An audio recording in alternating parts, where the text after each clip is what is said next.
এটি হচ্ছে রিয়েলমির all new GT7 Pro racing edition. ফোনটি দারুণ কিছু বা মারাত্মক কিছু স্পেক্স আর ফিচারের সাথে বাজারে এসেছে। অ্যাকচুয়ালিতে কী কী থাকছে সেটা নিয়ে কথা বলা যাক আজকের ভিডিওতে। শুরুতে ফোনটার ডিজাইনের কথা বলে, ডিজাইনটা দেখতে খুবই অ্যাস্থেটিক বা প্রিমিয়াম লাগে। ফোনটিতে একটা গেমিং স্মার্টফোনের ভাইবস বা ফিল আসছে। ফোনের ব্যাক প্যানেলের ডিজাইনটা খুবই নাইস বা অ্যাস্থেটিক আর সুন্দর তো লাগছে, দ্যাট ইজ অবভিয়াস। ফোনটির ব্যাক প্যানেলে গ্লসি বা গ্রেডিয়েন্ট টাইপ একটা ফিনিশ বা টেক্সচার থাকছে, যার কারণে ফোনে দেখতে আরও বেশি প্রিমিয়াম লাগে। এখন ফোনটির ডিসপ্লেটাকে নিয়ে কথা বলা যাক। ডিসপ্লেটা হচ্ছে 6.7 ইঞ্চের LTPO AMOLED display with 120 Hz refresh rate, HDR10+ এর সাপোর্ট, 1 বিলিয়ন কালারের সাপোর্ট, ডলবি ভিশনের সাপোর্ট এবং 6000 নিটসের পিক বা ম্যাক্স ব্রাইটনেস। এই প্যানেলটাতে অথবা ডিসপ্লেটিতে কন্টেন্ট ওয়াচিং এক্সপিরিয়েন্স হবে অ্যামেজিং। যে কোনো ধরনের content, movies, YouTube video, series, you name it, যে কোনো কিছু দেখি অনেকটা ভালোভাবে এনজয় করা যাবে, that's for sure or obvious. আর রিয়েলমি ডিসপ্লে প্যানেলগুলোর কোয়ালিটি অ্যাকচুয়ালিতে অনেকটাই ভালো হয়ে থাকে।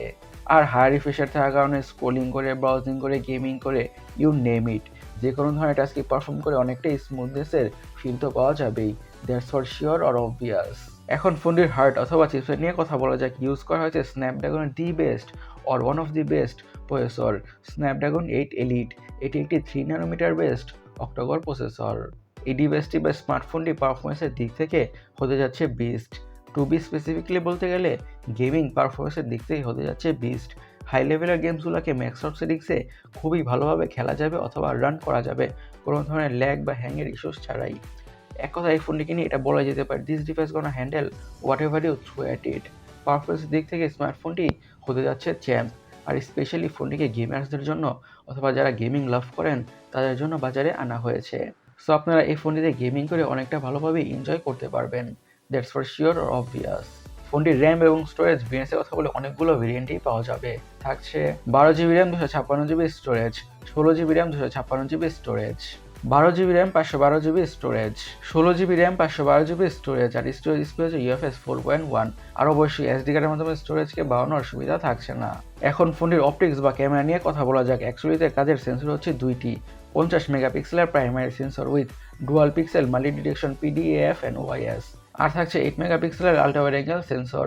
আর ফোনে থাকছে 16 মেগাপিক্সেলের সেলফি ক্যামেরা।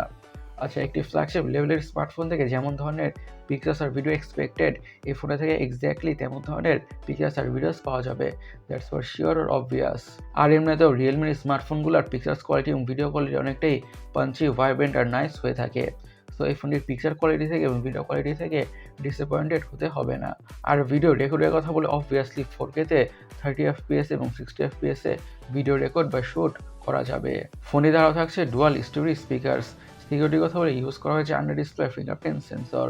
এখন ফোনটির সবথেকে ইন্টারেস্টিং পার্ট, ব্যাটারি নিয়ে কথা বলা যাক। পুরো ফোনটাকে পাওয়ার করছে 6500 mAh battery. Yes, literally 6500 mAh battery with 120 ওয়াটের ফাস্ট চার্জিংয়ের সাপোর্ট। এই 6500 mAh ব্যাটারি থেকে ফোনটাকে মিডিয়ামভাবে ইউজ করলে খুব ইজিলি 1.5 থেকে 2 দিনের ব্যাটারি ব্যাকআপ তো পাওয়া যাবেই। আর সাথে প্রোভাইড করে 120 ওয়াটের চার্জার দিয়ে ফোনটা ক্রেজি ফাস্ট ফুল চার্জ হয়ে যাবে। ফোনটির কালার ভেরিয়েন্টসের কথা বলে এসব কালার ভেরিয়েন্টে পাওয়া যাবে। গাইস, আপনার কাছে Realme GT7 Pro racing edition স্মার্টফোনটি কেমন লেগেছে অবশ্যই কমেন্ট সেকশনে কমেন্ট করে জানাবেন। আর আমাদের আজকের ভিডিওটি এই পর্যন্তই। আমি সৈকত, সাইনিং আউট।